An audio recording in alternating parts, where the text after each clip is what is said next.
I have been approved of marriage visa, spouse visa, and now I'm currently processing or under processing my application for my indefinite leave to remain as a spouse here in the UK.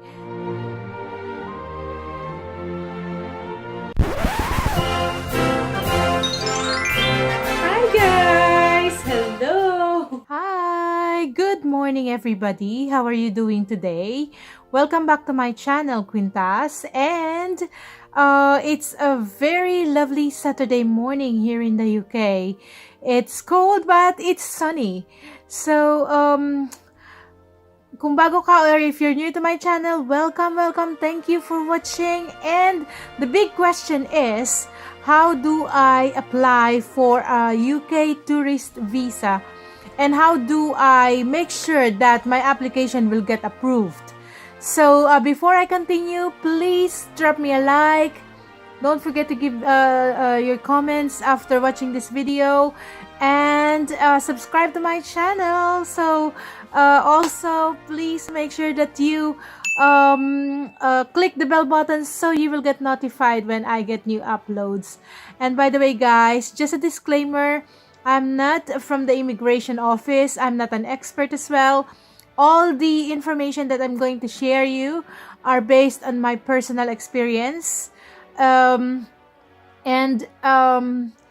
like how I did get my visas approved on my entry to the United Kingdom.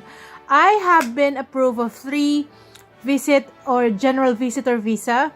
I have been approved of fiancé visa. I have been approved of marriage visa, spouse visa, and now I'm currently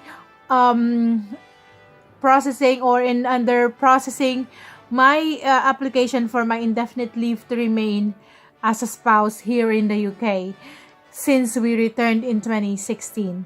And if this is something interesting to you, please continue to watch until the end of the video. And if you're not a Filipino citizen, most of the tips might sound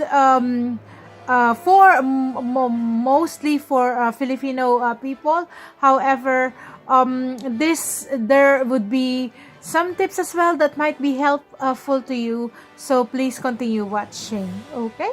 So as I said at the beginning of the video, how do you make sure that your application will be highly likely approved? Because let's admit it guys, you don't want to spend your money and you don't want to be, you know, like suntok sa hangin, or you know, like ayaw mong maggastos, mag-effort, and then hindi mo sigurado kung ma-approve ka, because the immigration approving officer is looking for certain criteria na kapag hindi mo yun na-comply or naipakita sa kanila, definitely you will be denied. So these suggestions or opinions are based on how I did my application. So number 1, when I first did my application way back 2008, hindi pa siya online. Pwede ka pa mag-fill out ng you know, like form in writing. However, these days, recently, you know, it has been done online. I think most of the application in any part of Europe are online na, which is very good because you don't have to fall in queue. Before, ang haba-haba talaga ng pila. Right now, you just go to this website. I'm also gonna put this in the link, below, but you have to go to www.bfsglobal.co.uk. The Embassy of the United Kingdom in Manila is not processing visa application. It's been done by their partner, which is BFS Global, and it's located in Makati. So I'm gonna put the exact address down the comment section, the description section below. And as I said, you have to complete an online application. So there are few steps that I've written here. I wanted to be concise, and I wanted to share this to you. Okay? So let me start. So create an online application. Then makikita mo dun sa online application na there are steps. Step 1, mag-green yun pagka na-complete mo yon. Now, with creating your application, make sure that you click the right visa that you are applying for, and make sure that you answer all the questions. Importante to, guys, because even if you give relevant information already, but if you don't answer all the questions, meron kang nalibsangan or meron kang hindi na i-provide the information, that will affect your application. So make sure that you check your online application form thoroughly, very, very thoroughly. Make sure that you went back to it a couple of times before clicking submit. And you also have to create or submit or schedule a schedule for appointment. This schedule of appointment is wherein you will do your biometrics, yung mga fingerprints natin, and then they will take your photos. So you have to be dressed appropriately during the time. Walang mga hikaw na mga bling-bling or anything. And then that's when you submit the original documents and supporting documents for your application. So, you have to make sure that you have brought you have gathered all the necessary requirements, evidences, documents that will support your application, and make sure that you do have all the originals and have a set of photocopy for all the originals. Because what will happen is they will check if your documents are really authentic. Sometimes if you're providing, let's say for example, transcript of record, they call the university, they call your employers, they will really find out. So you cannot submit any fabricated document, and this will hurt your future application, not only in the UK but in other parts of Europe, or even like big first world countries. There will be a ban, and that will hurt your history. So make sure that you submit information that are truthful. Now also, I wanted to tell you that when you have scheduled to attend your appointment, make sure that you attend your appointment. Ito yung very important. Prepare your documents. Prepare kung malayo ka at mahihirapan ka magbiyahe, tapos ang appointment na kinuha mo is umaga or morning, then might as well get a hotel.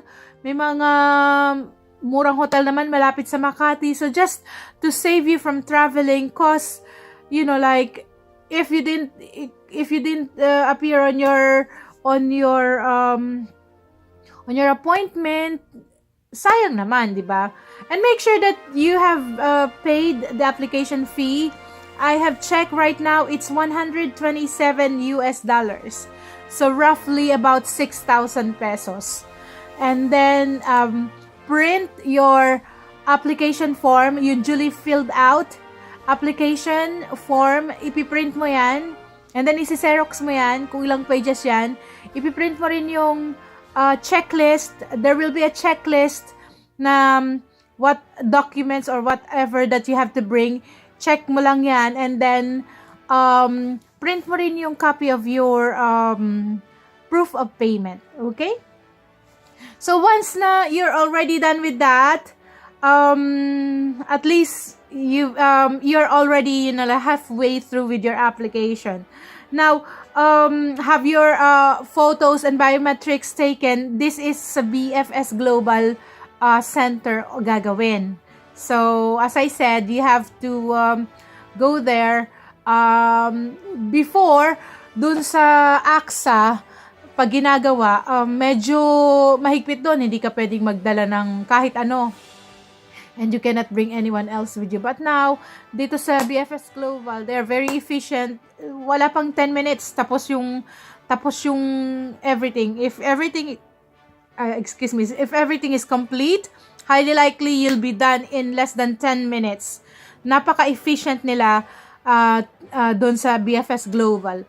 By the way, guys, pag dun sa application, paggawa nyo na application, may mga instances that they will ask you if you want it to be speedy. Kasi may mga tao doon sa BFS Global na mag-o-offer sila ng services nila. They will do it for you or whatever.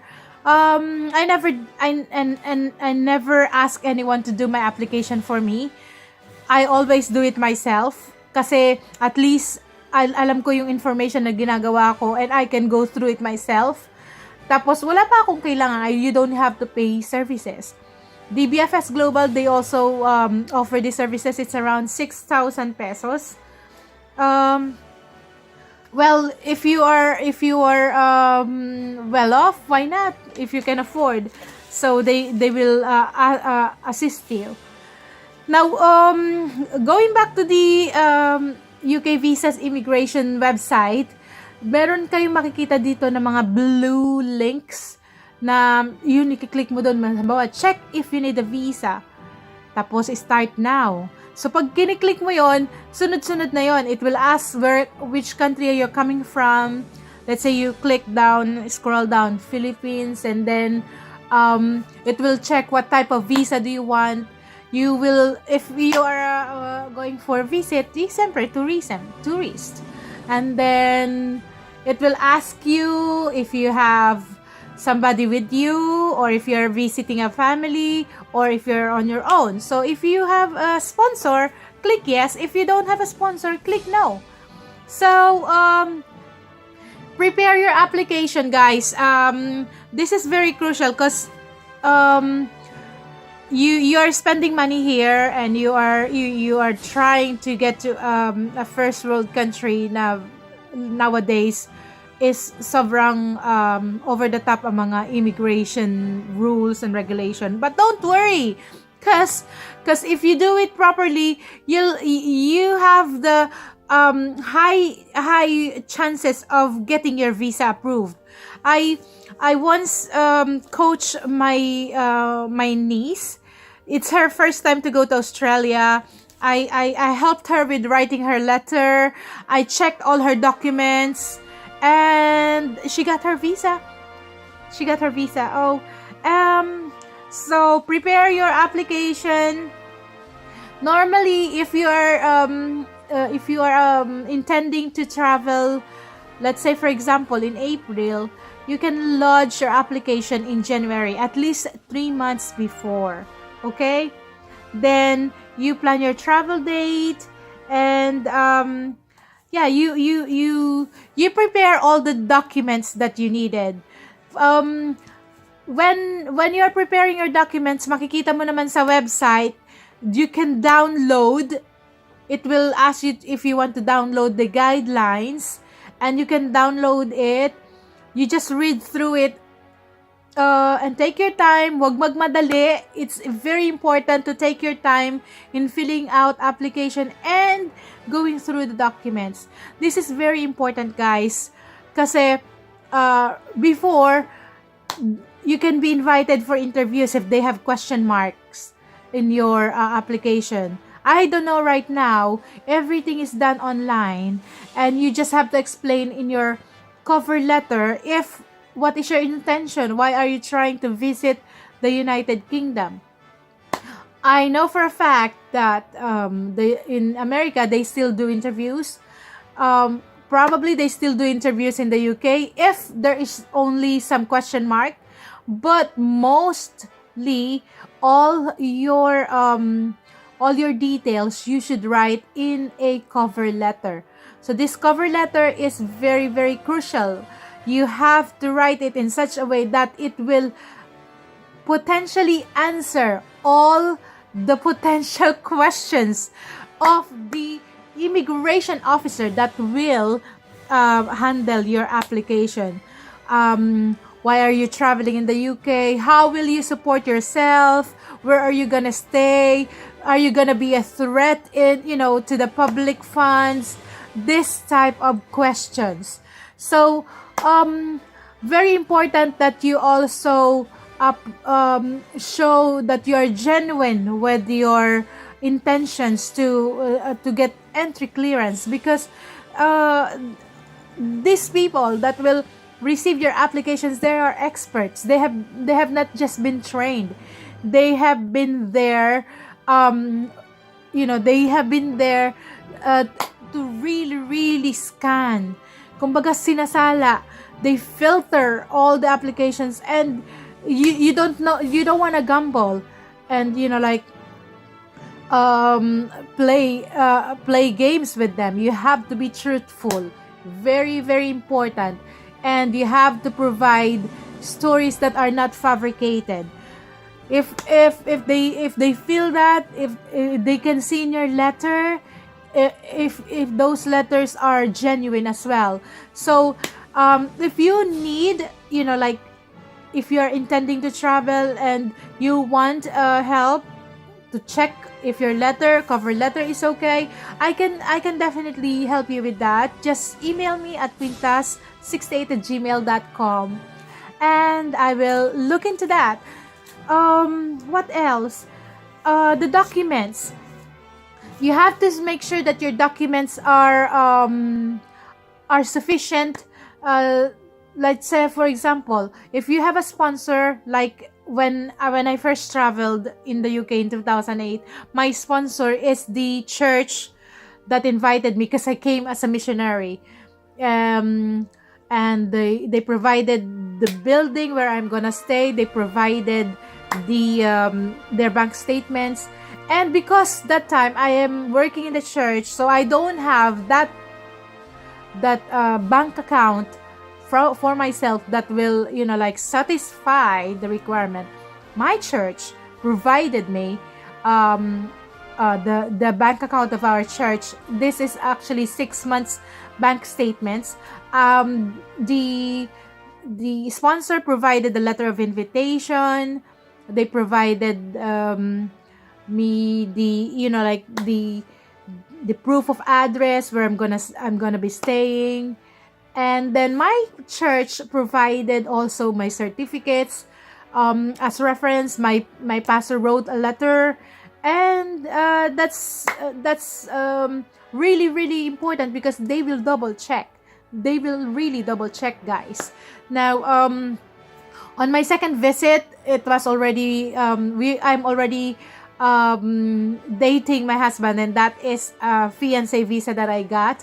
Now my sponsor changed. It became my husband who is my sponsor. So he gave his pay slips, his proof of address, his bank statements. So on my end at that time, I'm already